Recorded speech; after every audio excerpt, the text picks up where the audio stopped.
Muy buenas noches para todos, feliz jueves.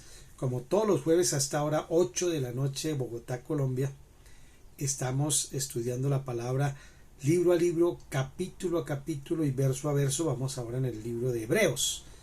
Y esto es importante para entender quiénes somos, quién es Dios y para qué estamos en esta tierra. Hablamos de que la Biblia está dividida o está trazada como en secciones para poderla entender. La primera sección o gran sección son el Antiguo y el Nuevo Testamento. Y hemos aprendido que el Antiguo Testamento va desde Génesis hasta Malaquías. Eso es lo que está normalmente entendido. Pero realmente el Antiguo Testamento, o lo que dice la Biblia y está dedicado al Antiguo Testamento, a la ley y todo lo que tiene que ver con la parte de los judíos, es hasta Mateo, Marcos, Lucas y Juan, hasta que Jesús muere y resucita. Hasta ahí va el Antiguo Testamento.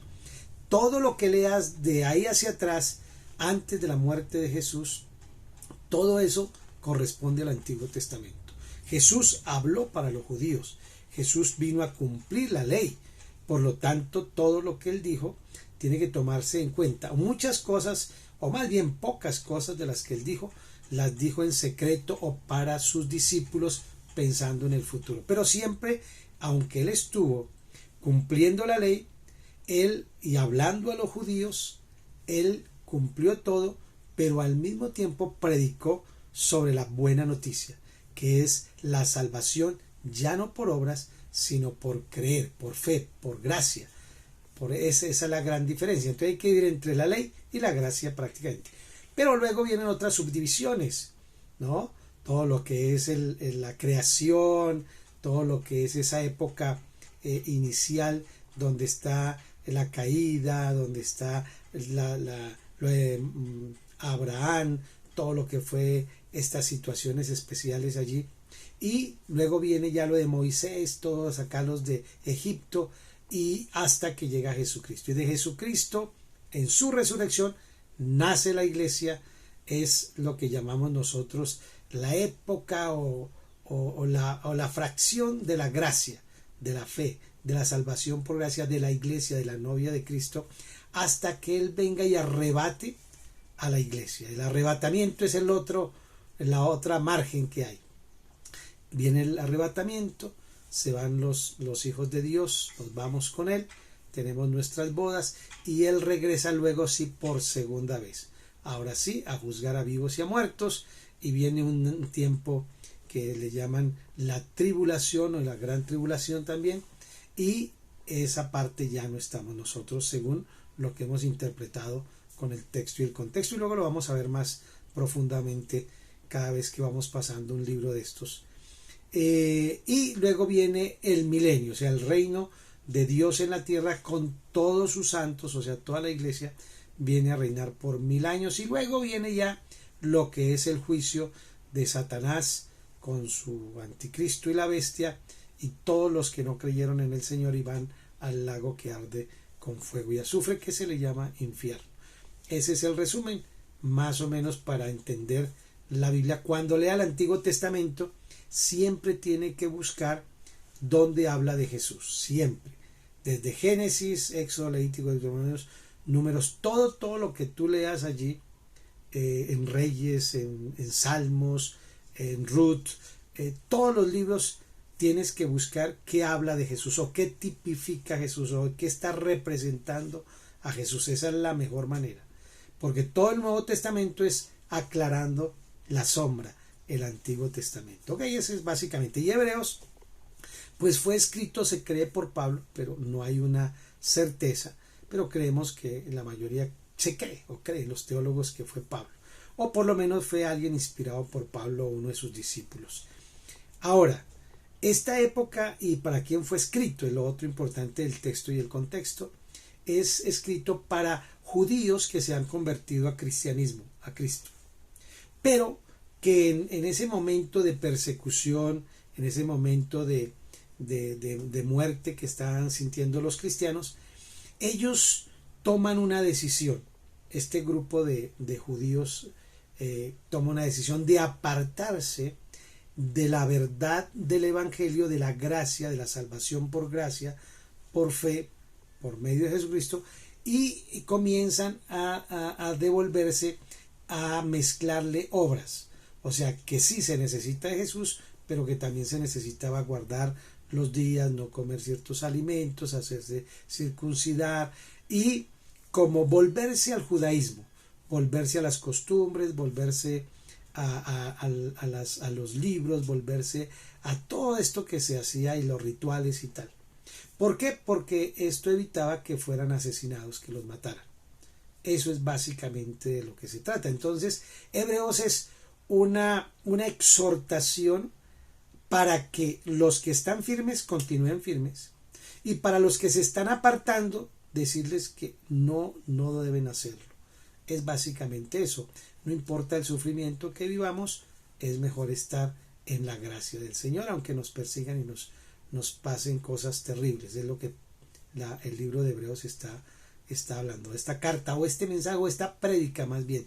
Y entonces viene con mucha teología, pero al mismo tiempo viene con mucha exhortación. Y también viene la parte de la consolación, consolando a las personas, aunque suframos, no importa, vamos a seguir adelante. Entonces, el primer capítulo, el 2, 3, todos estos están hablando de por qué se van a apartar de una salvación tan grande y tan hermosa que es esta, que es gratis, que no es sino creer, y ustedes van a volverse ahora, como le decía a los Gálatas allá, ¿quién les dijo que ustedes conocieron la salvación por obras o por la fe? ¿Por el Espíritu? ¿Cómo recibieron el Espíritu? ¿Por fe o por hacer cosas? Y les recuerda lo mismo acá. No, ya tenemos algo muy grande, algo muy perfecto, muy santo, muy puro. Nunca antes se había logrado una salvación tan grande. ¿Cómo la van a rebajar? ¿Cómo la van a dañar? ¿Cómo se van a apartar? Eso es básicamente lo que la carta de Hebreos está hablando. Y en esa primera parte entonces él comienza a compararles. ¿Ustedes creen que son más importantes adorar a los ángeles y creer todo lo que los ángeles hicieron o dijeron en lugar de Jesús? Y compara a Jesús con los ángeles y muestra que es superior a los ángeles porque fueron creados por Jesús. Luego lo compara con la naturaleza y todo lo creado, dice no, todo fue hecho por él y para él. Y así comienza a mostrarles. Luego comienza a mostrar que él es superior a Satanás y a la muerte y a la enfermedad porque pudo derrotar la muerte, la enfermedad en la cruz, convirtiéndose él en ese victorioso Salvador. Y así nos va llevando y ahora nos lleva a una parte muy importante y es de aquí hasta el capítulo 7 lo va a estar hablando un poquito más sobre Jesús superior a cualquier sacerdote. Y cuando hablamos de la palabra sacerdote, pues uno tiene unas ideas, no sé de pronto el caso de ustedes cuál sea, pero la mía, un sacerdote, uno siempre se imagina a alguien como el sacerdote de la religión católica, ¿no? Un sacerdote. Uno puede imaginarse o irse como al Antiguo Testamento, imaginarse a los sacerdotes con sus vestiduras y haciendo los sacrificios. Y realmente se trata de ese tipo de sacerdocio, donde Hebreos le muestra la comparación entre un sacerdote, el oficio que tenía, todo lo que hacía, comparado con Jesucristo, que es el sumo sacerdote. Entonces, los sacerdotes eran nombrados por Dios. Eran nombrados por Dios para hacer un oficio. ¿Cuál era el oficio? El oficio era que una persona igual a los demás seres, que sufriera, que llorara, que tuviera los mismos sentimientos, los mismos dolores, todo un ser humano, hablara con Dios para que Dios fuera misericordioso. Entonces era el mediador. Ese mediador para que ese Dios perfecto, santo, no fuera ofendido por estos seres humanos pecadores. Entonces Dios le da unas normas, unas leyes, unos reglamentos para aliviar su ira contra el ser humano que se ha rebelado. Y entonces le muestra a este sacerdote cómo debe hacer esa mediación. Sacerdote quiere decir mediador o abogado. es un abogado, es el que media o interviene, intercede por unas personas que están sufriendo igual que él ante un Dios poderoso, santo y justo. Es eso básicamente. Entonces había unos rituales, se acostumbraba, por ejemplo, cada año venían dos carneros, y el sacerdote, el oficio del sacerdote, aparte de sus vestiduras, su santidad y todo lo que simboliza eso, él tenía que llevar un sacrificio, o sea, un pago por el pecado del pueblo y por el pecado de él mismo, porque era humano, fallaba. Tenía que llevar un sacrificio al tabernáculo, pero ocurría de esta manera. Ustedes lo van a leer allá cuando lean todo el Pentateuco, lleguemos allá, pero lo pueden ir avanzando. Y entonces se traían 2 carneritos. Él, de esos 2 carneritos, echaba suertes. Uno le ponía la mano y le pasaba todos los pecados de ese, supuestamente él era el que a través de ponerle las manos se le pasaban los pecados del pueblo. Uno iba al sacrificio y moría, se sacrificaba, su sangre era derramada y todas sus partes que cocinaban, y ese era un olor fragante a Dios. Y el otro salía hacia el desierto. Eso era como la forma de hacerlo cada año. El sacerdote tenía que hacer este sacrificio por él y por los pecados de toda la nación de Israel. Luego él entraba con la sangre y purificaba todo y tal, bueno, y todos estos ritos, todo eso era lo que hacía el sacerdote. Seguramente lo vamos a ir viendo poco a poco, pero básicamente esto era. Tenía que ser un mediador, una persona que tuviera las mismas necesidades, que entendiera a los seres humanos para poder mediar con Dios. Eso era todo. Ese es el trabajo del sacerdote, un mediador, un intercesor, una persona que está en la mitad. Entonces, eso. Y en Cristo Jesús, entonces ahora Hebreos viene a mostrarnos que Jesús es un sacerdote superior a todos los sacerdotes que habían. Entre ellos, pues, Aarón, que fue el primer sacerdote que fue escogido por Dios para que sirviera de intermediario. Es eso básicamente lo que está. Entonces vamos ya con ese preámbulo, entendiendo que lo que va a hablar es por qué Jesús es superior a los sacerdotes que han existido y por qué Él es un mejor mediador o intercesor de los seres humanos, ¿cierto? Es eso de lo que se va a referir. Entonces dice en Hebreos 5, vamos a leer los primeros 4 versículos. Este es el principio del sacerdocio bajo la ley, o sea, bajo Moisés, que fue un sacerdocio dado para los seres humanos, especialmente para el pueblo de Israel. Es el pueblo escogido de Dios que sacó de Egipto y ya están en el desierto, y allí entonces vamos a hacer una especie, Hebreos hace una especie de tomar partes de lo que sucedió allá en el desierto cuando lo nombraron sacerdote a Aarón y con Moisés, bajo la gobernación de Moisés, y ahora qué pasa con Jesucristo. Dice, porque todo sumo sacerdote tomado entre los hombres está constituido a favor de los hombres en lo que a Dios se refiere. ¿Ve? Todo sacerdote es constituido por Dios para que, como hombre, como ser humano, atienda las necesidades de los seres humanos, sus debilidades las lleve al Señor para que intermedia o haga como la mediación, ¿cierto? Entonces, ¿y qué es lo que tiene que hacer este sacerdote? Dice acá, sigue diciendo, para que presente ofrendas y sacrificios por los pecados, para que se muestre paciente con los ignorantes y extraviados. Vea el trabajo de un sacerdote, mostrarse que paciente, entenderlos, saber que hay debilidades, que fallamos. Eso es lo que tiene que hacer un sumo sacerdote. Y puesto que él también, el mismo sacerdote, está rodeado de debilidad, o sea, el sacerdote también peca. Y por causa de ella, por causa de esa debilidad, también tiene que ofrecer por los pecados, tanto por él mismo como también por el pueblo. Y nadie toma para sí honra no toma para sí honra esta, sino el que es llamado por Dios. O sea, nadie, aquí dice como lo fue Aarón, nadie puede ser sacerdote porque se le ocurrió. Ay, yo quiero ser sacerdote, ay, yo quiero ser pastor, ay, yo quiero ser mediador.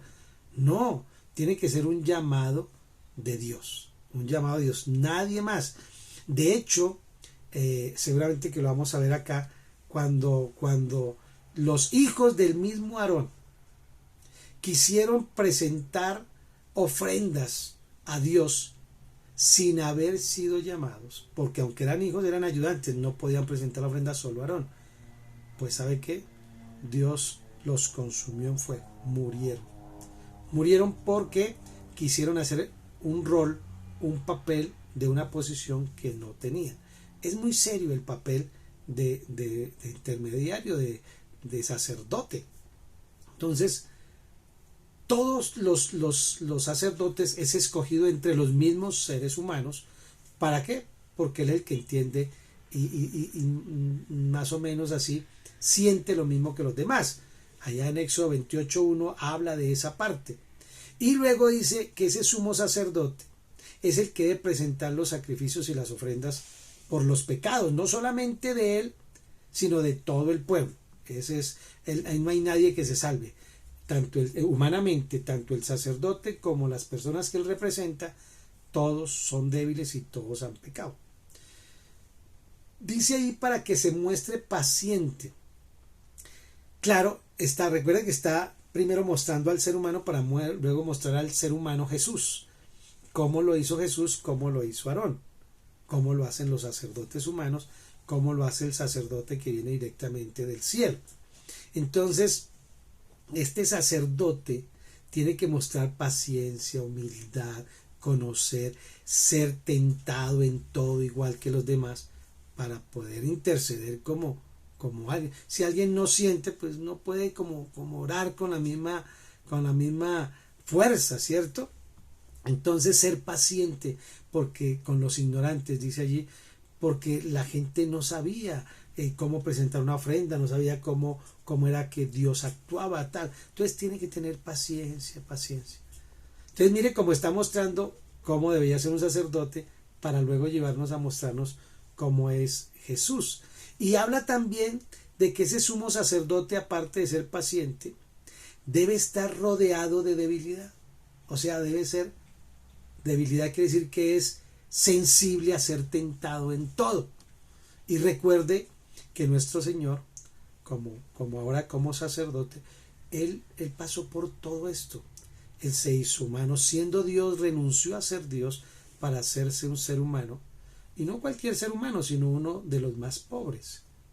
Y aparte de eso, él pues vivió entre seres humanos débiles como sus hermanos, su mamá, su papá y el pueblo y todo, y vivió en una situación muy complicada, muy difícil.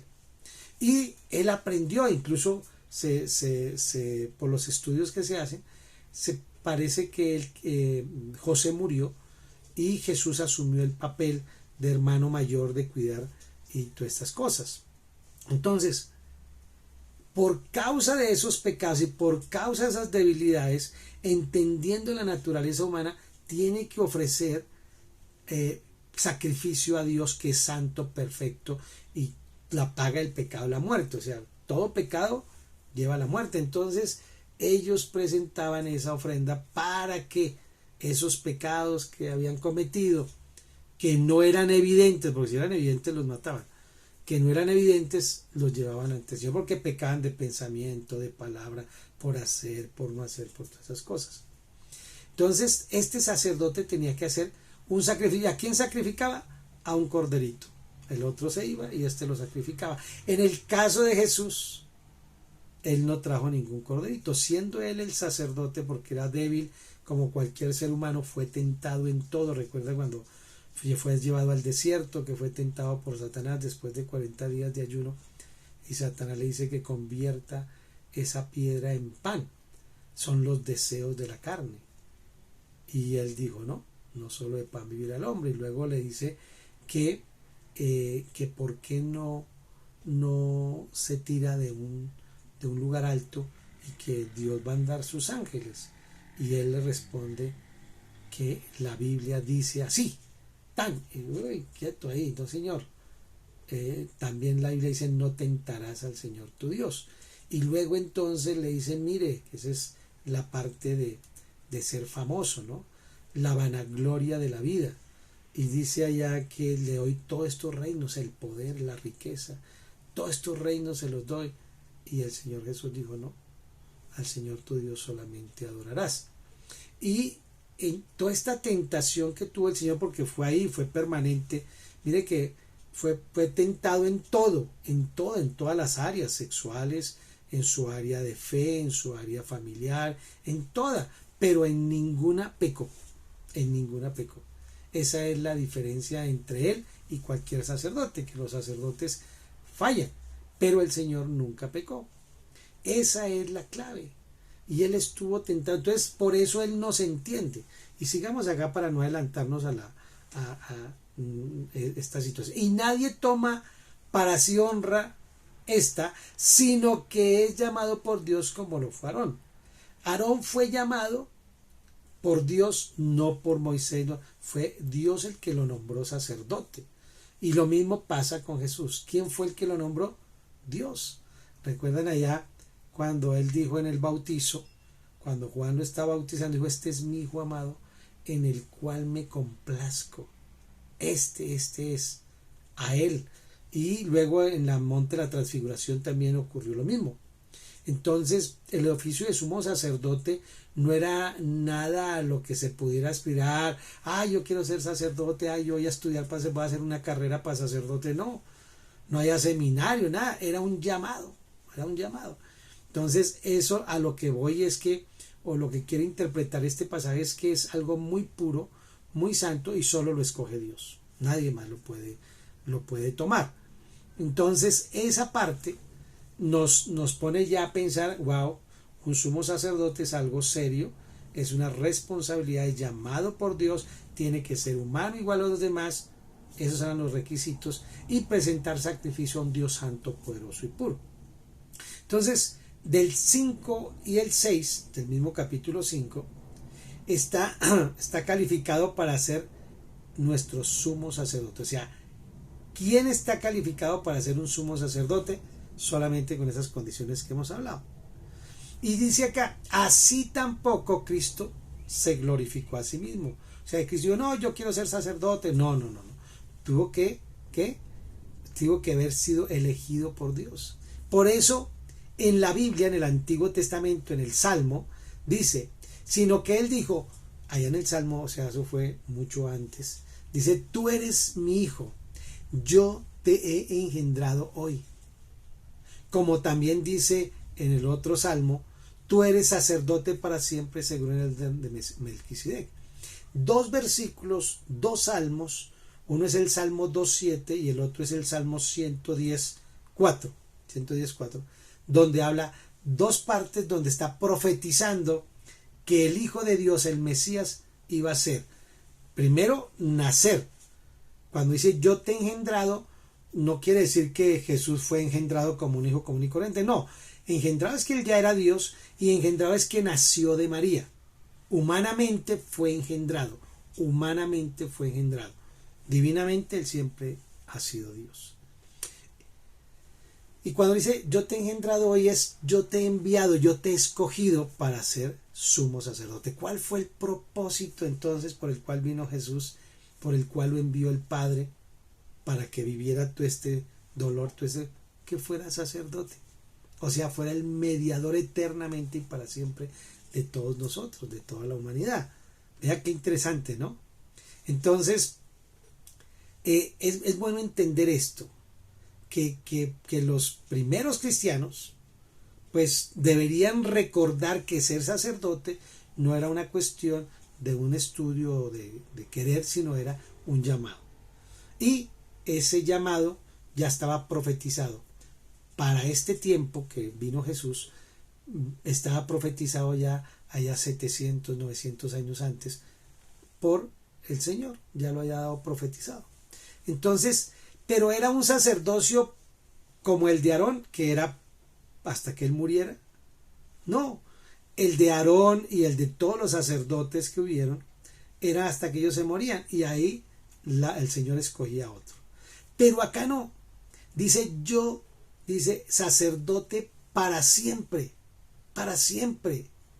Es importante entender que uno era hasta que éste muriera, mientras que este, que es santo, que es Jesús, que es el Mesías, es para siempre, para siempre, para siempre, no por un ratito, no por unos años, no mientras, no, es para siempre. O sea, aquí en nuestra vida Él está intercediendo. Morimos o pasamos más bien de muerte a vida y Él sigue intercediendo.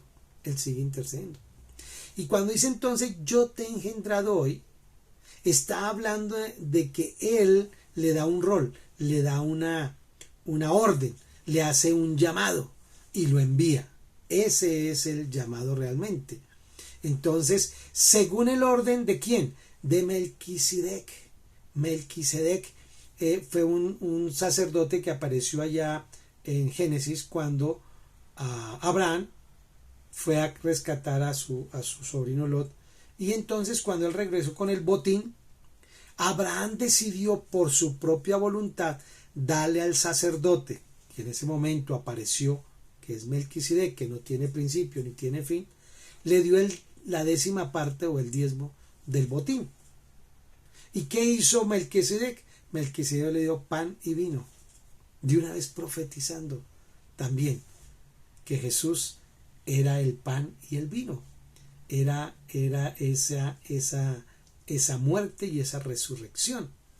Ahora, la compasión de Jesús, nuestro sumo sacerdote, porque Él sí nos entiende, dice en el versículo 7 al 11, dice así: y Cristo en los días de su naturaleza humana, de su carne, ofreciendo ruegos y súplicas con gran clamor y lágrimas al que podía librarle de la muerte, este es a quién, a papá Dios, fue oído por quién, por Dios, a causa de su temor reverente, y aunque era hijo, por lo que padeció aprendió la obediencia, y habiendo sido perfeccionado, vino a ser autor de eterna salvación para todos los que le obedecen, y fue declarado por Dios sumo sacerdote según el orden de Melquisedec. Acerca de esto tenemos mucho que decir, y por eso Pablo al final le dice: les voy a dar unas puntaditas porque ustedes no entienden,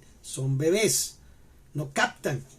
Entonces comienza el versículo diciendo que ofreciendo ruegos y súplicas con gran clamor y lágrimas.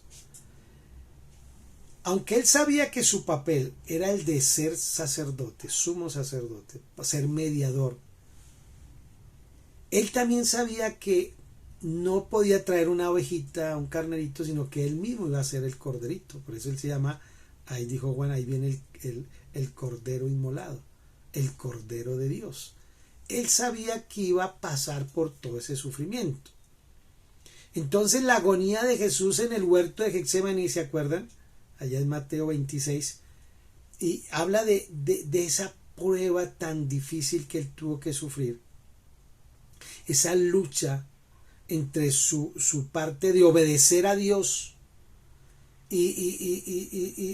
o decir no, porque él hubiera podido decir no.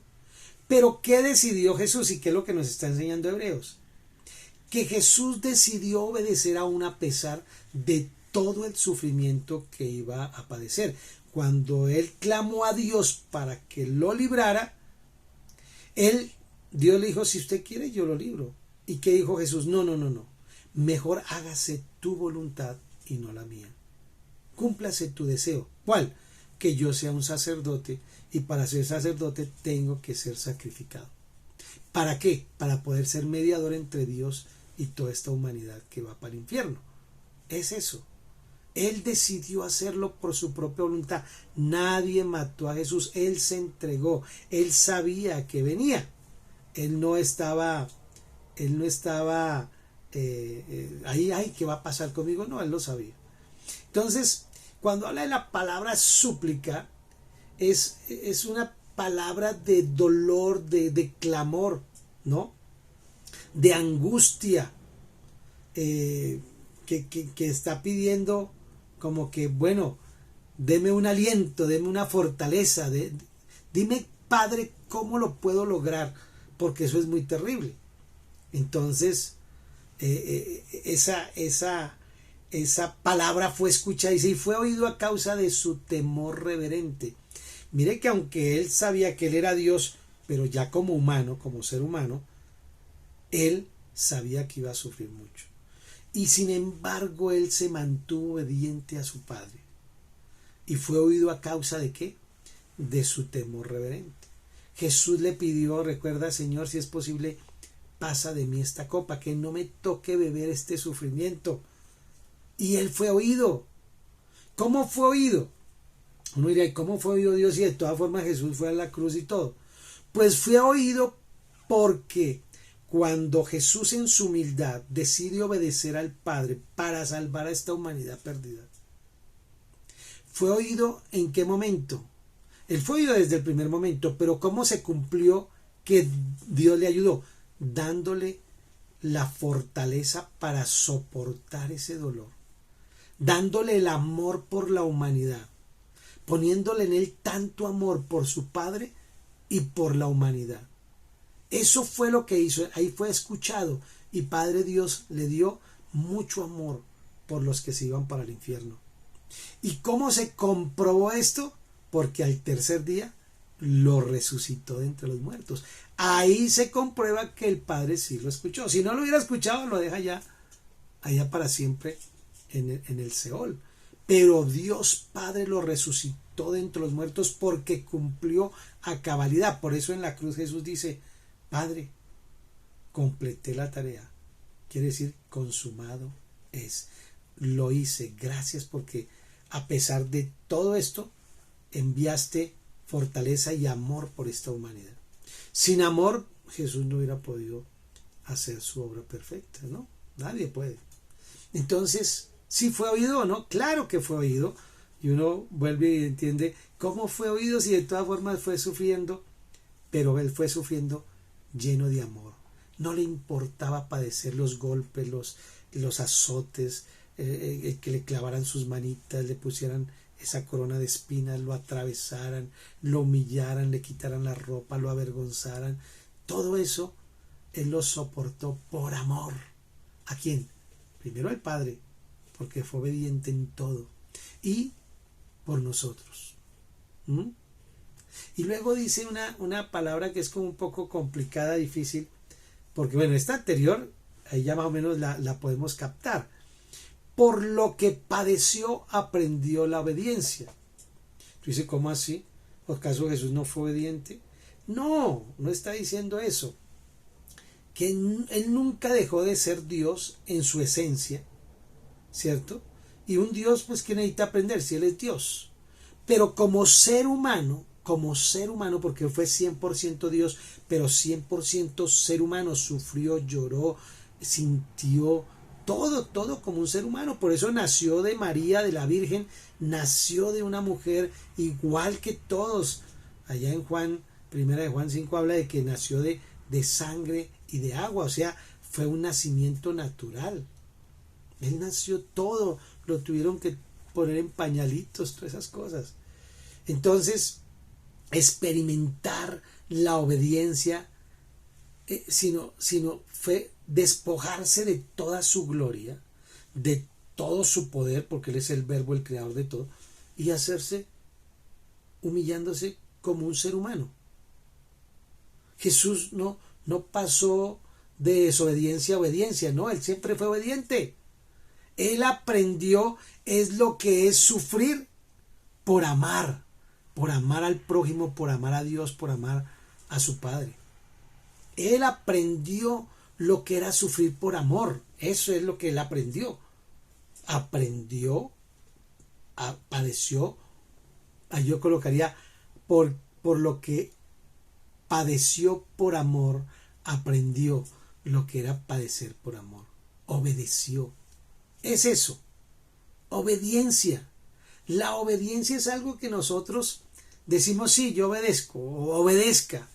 Pero cuando uno va, muchas veces nos toca sufrir, pero no queremos sufrir ese dolor, no queremos padecer ese dolor, porque argumentamos, ya Jesús padeció todo, y es verdad, ya Jesús padeció todo y no necesita que nosotros suframos nada, pero qué lindo cuando padecemos o sufrimos por amor a un hijo, al cónyuge, a la iglesia, a Dios, a un hermano, y padecemos alguna dificultad, alguna necesidad, padecemos algún sufrimiento, pero ya no lo padecemos con ese dolor de ausencia de Dios, sino con ese dolor de saber que, wow, dijo Jesús, esto es lo que se siente cuando uno padece por amor. Por eso Pablo en alguna parte decimos que nosotros debemos de ser también de padecer juntamente con Cristo. ¿Qué quiere decir eso? No que yo tenga que sufrir para ser salvo, ni para que Dios me dé cosas, no, sino que padecer es aprender a que la vida, aunque nos pase por situaciones difíciles, si las hacemos con gozo para Dios o con gozo para alguien, pues es aprender de ese sufrimiento por amor. ¿Cómo la ven? Es algo diferente, ¿no? Uno no alcanza a entender esa dimensión del amor de Jesús.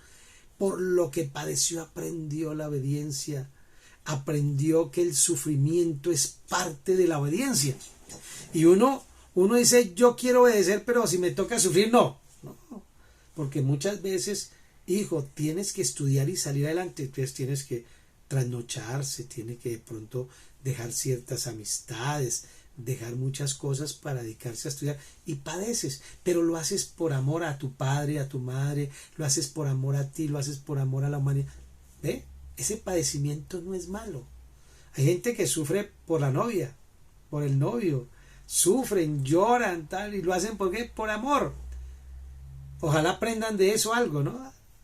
Entonces, habiendo sido perfeccionado, vino a ser autor de eterna salvación. La experiencia de Jesús con el sufrimiento lo hace perfectamente apto para ser el autor, la fuente, la causa de nuestra salvación. O sea, Él sí puede decir, yo tengo la experiencia de lo que es morir por amor, de lo que es padecer, de lo que es sufrir. O sea, yo fui perfeccionado, no que Él le faltara perfeccionarse, no que Él no tuviera ya todo perfecto, sino que experimentó algo que Él en la naturaleza divina no lo hubiera podido experimentar, y lo viene a experimentar como ser humano. Entonces, ese perfeccionamiento vino a ser, ese sufrimiento por amor lo llevó a ser el máster, el duro, ¿no? El PhD, el autor de eterna salvación. Recuerden que estamos hablando del sacerdocio. O sea, él fue avalado, fue chuleado, perfecto, pasó el examen para ser sacerdote, sumo sacerdote. ¿Por qué? Porque aprendió a sufrir. Sufrió, o sea, no le importó si tengo que sufrir para ser el sacerdote, el mediador entre Dios y los hombres, yo lo hago, no tengo problema. Entonces fue declarado por Dios que, después de haber aprobado de que sí servía para sacerdote, para sumo sacerdote, que iba a ser con el llamado de Melquisedec, o sea que no tenía principio ni fin, sino que iba a estar eternamente y para siempre, cuando vio y sufrió y padeció y le dijo, Padre, consumado es, he cumplido la tarea, he pagado el precio por todos mis hermanos, he derramado toda mi sangre como pago, estoy apto para ser sacerdote para toda la eternidad de todos mis hermanos, de toda la humanidad. Es eso a lo que se refiere. Que fue aprobado, quiere decir es que simplemente fue chuleado. Pasó el examen de santidad, de amor. Y aunque padeció y sufrió, no dejó de amar, no dejó de obedecer. Entonces, digamos que obedecer es sinónimo de creer. Yo puedo decir, yo te creo, yo creo en Dios, yo creo en ti, yo creo. Pero si no obedece, quiere decir que no ha creído. Creer es igual a obedecer. Creer es igual a obedecer. Todos los que obedecen, en ese sentido, son hombres y mujeres de fe. Todo el que obedece, si yo tengo que decirle no a un soborno, no. Estoy obedeciendo, quiere decir que creo, soy obediente. ¿Sí capta la diferencia? entre decir, no, yo creo en Dios, ay, yo soy una mujer de fe, yo soy un hombre de fe, yo, ay, no, yo sí, tengo una fe en mi Señor, Él me va a ayudar, Él me va a sacar adelante, pero no obedece cuando Dios le dice, no insulte, perdone, ame, restaure, devuelva, pague lo que se robó. Si no obedece es porque usted no es de fe. Usted puede decir que es de fe y porque va a la iglesia y a lo mejor siente pues una sensación espiritual y se quebranta y llora y hasta Dios la sana o lo sana, Dios le prospera, pero no es una persona creyente. No, no, no. Un creyente es igual a obediente. El que obedece es porque cree. Y aunque tenga que padecer y ese contrato no me lo den o ese negocio no lo pueda concretar o no me pueda casar con esa persona o pierda el viaje o pierda la visa o lo que sea, padezco, pero voy a ser ¿qué? Calificado. ¡Wow! Pasó. Por eso nosotros, dijo Jesús ahí en Apocalipsis, nosotros también somos ahora sacerdotes. Somos sacerdotes, somos mediadores, intercesores, siempre y cuando obedezcamos. No es fácil, ¿no? Por eso está el Espíritu Santo para ayudarnos. Por eso está su palabra. Por eso nos dejó todas estas herramientas, la iglesia, los pastores, los hermanos, para que nos animen, nos ayuden. Por ejemplo, una persona que está en la política y es un cristiano y lo obligan a firmar o lo quieren llevar a que firme una ley que va en contra de la vida o aprobando el aborto o el matrimonio entre parejas igualitarias o las cartillas estas de la igualdad de género y todas esas cosas, y él dice no, y ¿sabe qué hacen? Entonces no le aprobamos sus opiniones, no le aprobamos sus leyes, no está con nosotros, pues nosotros no le damos trabajo, no le vamos a dar contratos, no le vamos a dar, vea, y le toca ¿qué? Padecer. ¿Por qué? Por obedecer, por obedecer. Y si es un empresario, lo mismo, que tiene que hacer esto y aquello y no pasar por acá sino por allá para que le aprueben, y dicen no, no puedo. ¿Por qué? Porque estoy obedeciendo a mis principios. Y mis principios es que eso no se debe hacer. Ah, no, entonces no le compro el proyecto, entonces se acaba el negocio, entonces se va de mi compañía, entonces se acaba esta sociedad. Y le toca padecer. Pero ¿sabe qué? Dios hace chulito. Y entonces dice, está aprobado como sacerdote. No es que yo soy sacerdote porque Dios dijo que yo era sacerdote. Pues claro, usted puede ser un sacerdote como Aarón o como cualquiera de ellos, pero no está aprobado por Dios. Y si está aprobado por Dios y no obedece, pues Dios está triste porque tiene un sacerdote que es torcido, no sirve. ¿Captan eso? No es fácil, hermano. Yo sé que no es fácil, pero para eso tenemos la ayuda de Jesús en nosotros. Y todo lo podemos hacer. Todo lo puedes hacer en Cristo. En Cristo puedes decir no al soborno, en Cristo puedes decir no al adulterio, en Cristo puedes decir no al divorcio, en Cristo puedes decir no a la mentira, en Cristo puedes decir no al orgullo, en Cristo puedes decir sí al perdón. En Cristo tú puedes decir muchas cosas. No digan, no, yo no puedo, yo no puedo. No, pues si no puedes porque no tiene a Cristo. Porque el que tiene a Cristo dice que todo lo puede. No, yo no puedo perdonar. No, yo no puedo ver a esa persona. No, yo no puedo dejar de robar. Yo no puedo dejar la marihuana. Yo no puedo dejar la pornografía. Yo no puedo dejar de... No, pues quiere decir que usted no tiene a Cristo. Porque el que tiene a Cristo dice que todo lo podemos en Él. Sí se puede, claro que se puede. Ahora, no es así tan fácil. Es cuestión de someter la carne, doblegarla ante la palabra, pedirle ayuda al Espíritu Santo. Dios nos ayuda y Dios pone en nosotros el querer como el hacer. ¿Cómo la ve? Por eso dice que el que no puede perdonar a su hermano no puede decir que me ama o que me ha visto, porque si no perdona al que puede ver, mucho menos a mí que ni me ha visto. Tremendo, ¿no? Entonces, ¿qué es lo que invita a Hebreos a ellos y a nosotros? A que seamos sacerdotes también como lo es Jesús, pero en obediencia. Y vuelvo y digo, no es fácil. Vas a perder amistades, vas a perder negocios, vas a perder oportunidades, pero vas a ganar algo más grande que todo eso. Y es la confianza de Dios en ti para que puedas lograr cosas más grandes. Y por eso Él nos lleva de victoria a victoria y de triunfo en triunfo. Y luego tú vas a ser un buen mayordomo y administrador de todas las cosas que Dios te da. Hijos, esposo, esposa, empresa, iglesia, ministerio, lo que sea. Entonces, recuerde, yo soy creyente quiere decir que yo obedezco.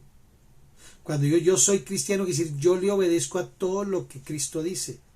Cuando digo que soy cristiano pero no obedezco, no soy cristiano. Soy un fan, soy un seguidor, soy no sé, pero no. Esa es la diferencia.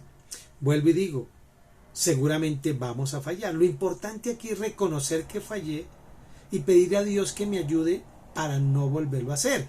Y el Señor me va ayudando. No importa si cae 70 veces, 100 veces, 1000 veces. Vayan del Señor. Y eso es reconocer mi debilidad. Por eso Dios está hablando acá que debe ser igual a los demás. Que sienta, que se duela, que también falle. Ese es el sacerdocio. Entender a las personas que fallan, que caen, que no pueden, que les dificulta, para llevarlos al amor de Dios. Y el amor de Dios hace que eso suceda. De verdad que nosotros hacemos todo es por amor. La ley antes decía, si usted no hace esto, entonces recibirá castigo. ¿Y por qué no robábamos, no matábamos, no fornicábamos? Por temor. Ahora yo no robo, no mato, no fornico, no. Por amor, no por temor. Antes era por temor a que me pau. Ahora es por amor a Dios, por amor a las personas, por amor a mí mismo, por amor. Entonces, entendiendo esto, hay una exhortación luego de Hebreos a la madurez. Y esa exhortación va hasta el capítulo 6 y pasa. Pero voy a nombrarla, pero luego la vamos a explicar mejor el próximo jueves. Entonces, fue declarado por Dios sumo sacerdote según el orden de Melquisedec. Se vuelve a hacer hincapié en esto. ¿Por qué? Porque Jesús es el sumo sacerdote para siempre. Declarado por Dios porque cumplió con todo. Sin ninguna ambición personal, lo hizo todo por amor. De acuerdo con el orden de ¿qué? De Melquisedec, porque Melquisedec apareció y no tenía principio ni tuvo fin. Algunos piensan que Melquisedec era Jesús, una epifanía, una aparición. Es posible, eso no nos interesa. Lo cierto es que el Señor dice que Jesús es sacerdote conforme el orden de Melquisedec. O sea, que no es humano, que no es un sacerdocio divino, que tiene las características divinas, pero que siente como un ser humano, que se duele, que le da dolor, que se ríe, que llora, que tiene sentimientos y que puede entender a los seres humanos. Ese es el sacerdocio. Y Jesús lo cumplió a cabalidad. A cabalidad. No le importó que tuviera que sufrir para lograr ser sacerdote. ¿Cuál es el objetivo entonces? ¿Y por qué vino Jesús a esta tierra? Para ser mediador entre Dios y reconciliar a los seres humanos con Dios. Por eso nosotros también somos reconciliadores. Venimos a reconciliar y somos sacerdotes a los seres humanos con Dios. Ese es el sacerdocio. El sacerdocio es interceder por otros para que Dios les ayude. Y también por mí, porque yo soy humano. Pero la condición es la misma de Jesús, que si tengo que padecer para ser ese sacerdote, pues padezco, pero es por amor. ¡Wow! ¡Qué chévere! Entonces, ese Melquisedec, ese sacerdocio, es un sacerdocio santo, perfecto, lleno de amor. No como el sacerdocio de Aarón, que era un sacerdocio que era imperfecto, que él pecaba, hasta hizo un becerro de oro, bueno, es una cantidad de tonterías. ¿Por qué? Porque no pudo obedecer. Por eso el sacerdote era cambiado y tenía que hacer un sacrificio cada año por sus pecados. En este caso no, porque el sacrificio fue hecho una sola vez y para siempre. ya el sacrificio por nuestros pecados y los de todo el mundo. Un solo sacerdote de hoy y para siempre, que está sentado a la diestra de Dios y desde allí Él intercede por nosotros. ¡Wow! Cosas hermosas son esas. Entonces fue declarado por Dios sumo sacerdote según el orden de Melquisedec. ¿Qué fue declarado por Dios? ¿Qué? Un sacerdote sin ambición, sin egoísmo, sin orgullo, sino por amor, de acuerdo con ese orden de Melquisedec, que el mucho que decir viene ahorita en Hebreos 7, donde lo va a explicar mucho mejor. ¿Ok? Entonces luego al final, el 5:11, habla de una exhortación a que seamos maduros, a ellos y a nosotros.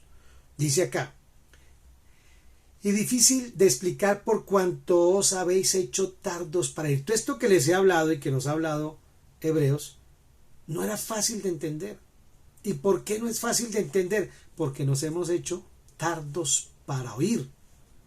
Tardos para oír. Por cuanto os habéis hecho tardos ¿para qué? Para oír. Esto explica por qué el autor toma lo de Melquisedec, ¿cierto? Él quiere tratar algunos aspectos profundos del sacerdocio, y como ellos estaban viendo era Aarón, el sacerdote, a Moisés, la ley, y él los quería llevar a algo más espiritual, más grande, más eterno, más poderoso, ¿no? Entonces, no, ustedes no entienden, muy difícil. Por eso tuvo que explicarle lo de Aarón para luego explicarle lo de Melquisedec, ¿cierto? Ser tardo para oír es un problema no de oído, sino del corazón. Porque cuando tu corazón ya está comprometido con alguna creencia, con alguna fe, con alguna doctrina, con alguna interpretación, va a ser muy difícil que se le pueda dar otra explicación. No va a querer aceptar nada. Tardos para oír es que ya lo que yo creo, ya. No me importa si estoy equivocado. No, esa es la diferencia. No querer escuchar la palabra de Dios es señal de un problema espiritual. No querer oír, no querer ir a la iglesia, no querer escuchar, no oír el mensaje, no leer la palabra, tiene un problema espiritual. Entonces, eso tiene que ver con la dureza de corazón. El que es religioso, el que quiere pegarse a una norma, a una ley, antes que a la gracia, normalmente es muy orgulloso. Tardo para oír. Tardo. Entonces tengamos cuidado con ser tardos para oír, o sea, orgullosos, religiosos, que preferimos hacer o celebrar o dejar de comer o hacer alguna cosa en lugar de amar. En lugar de amar. Entonces estos cristianos tenían ganas de renunciar a Jesucristo, a la gracia, al regalo de la salvación, porque tenían tapado su oído espiritual. No querían oír que era por amor, por gracia, por fe, sino que había que cumplir, que había que sacrificar el corderito, que había que hacer este tipo de cosas. Entonces esa dureza de corazón genera orgullo, y ese orgullo genera peleas, divisiones y contiendas. Por eso Pablo pelea en todas las cartas diciéndoles tantas cosas y que cómo pueden desaprovechar una salvación tan grande. Entonces tengamos cuidado que la palabra no se nos vuelva aburrida, no se nos vuelva cansona, porque cuando se vuelve cansona y aburrido es porque ya el Espíritu de Dios el Espíritu de Dios no ha estado allí. Entonces ellos han vuelto tardos para oír, se han hecho es que han comenzado a oír otras cosas y su corazón ya está ocupado, ya no quieren oír la verdad.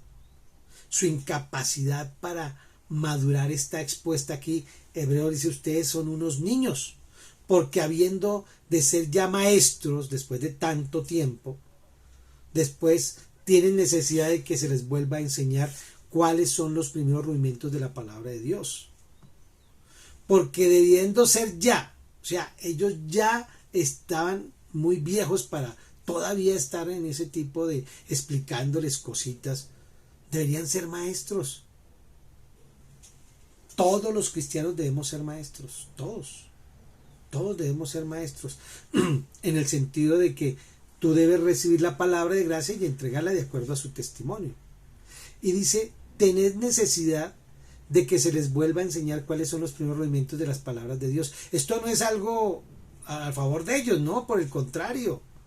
Los primeros rudimentos, o sea, lo que está debajo, las bases, ya eso deberían saberlo y todavía ni siquiera se las entendían.